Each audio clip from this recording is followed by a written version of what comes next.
আগামী 11 তারিখ থেকে আমাদের যে টিম দেশে 80 জন আততায়ী অনুপ্রবেশের অভিযোগ ঘিরে রাজনৈতিক ও নিরাপত্তা অঙ্গনে নতুন করে উদ্বেগ দেখা দিয়েছে। সম্প্রতি আল জাজিরার অনুসন্ধানী সাংবাদিক জুলকায়ের নাইন সায়ের দাবি করেন, বিশ্বস্ত সূত্রের বরাতে জানা গেছে প্রশিক্ষিত অন্তত 80 জন আততায়ী বিভিন্ন সময়ে সীমান্ত পথ ব্যবহার করে দেশে প্রবেশ করেছে।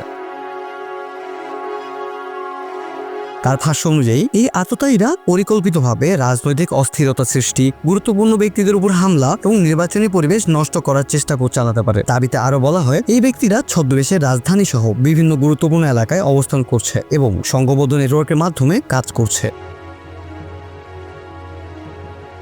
এ বিষয়ে জুলকার নাইন সায়ের একটি টেলিগ্রাম গ্রুপ মিটিং এ অডিও ক্লিপ সামনে নিয়ে আসেন। আগামী 11 তারিখ থেকে আমাদের যে টিম ওয়েলপ্ল্যান যে টিম আমাদের কেজিবি আমি আউটসোর্স করে দিয়েছি, সেটি একই হবে। আগামী 11 তারিখ থেকে আমাদের অলরেডি বাংলাদেশে কোশ্চিন করা শুরু হয়েছে।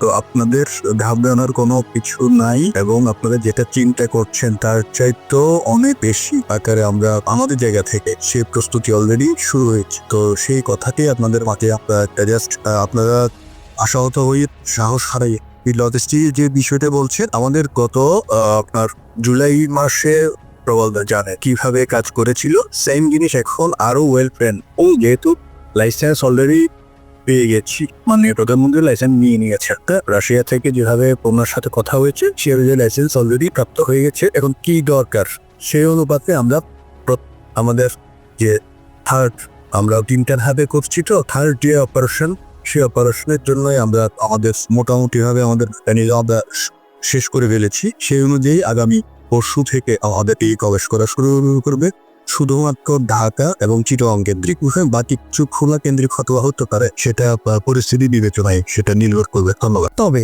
এ বিষয়ে সরকার বা আইন শৃঙ্খলা বাহিনীর পক্ষ থেকে এখনো আনুষ্ঠানিকভাবে কোনো তথ্য নিশ্চিত করা হয়নি। নিরাপত্তা বাহিনীদের নিরাপত্তা বিশ্লেষকদের মতে বিষয়টি দেশের জাতীয় নিরাপত্তা, নির্বাচন ও রাজনৈতিক স্থিতিশীলতার জন্য উদ্বেগজনক এবং বিষয়টি গুরুত্বের সঙ্গে তদন্ত করা প্রয়োজন। সব মিলিয়ে দেশে 80 আততায়ী অনুপ্রবেশ এই দাবি এখনো অভিযোগ পর্যায়ে থাকলেও বিষয়টি নিয়ে জনমনে উদ্বেগ তৈরি হয়েছে এবং সংশ্লিষ্ট কর্তৃপক্ষের স্পষ্ট অবস্থান প্রত্যাশা করা হচ্ছে।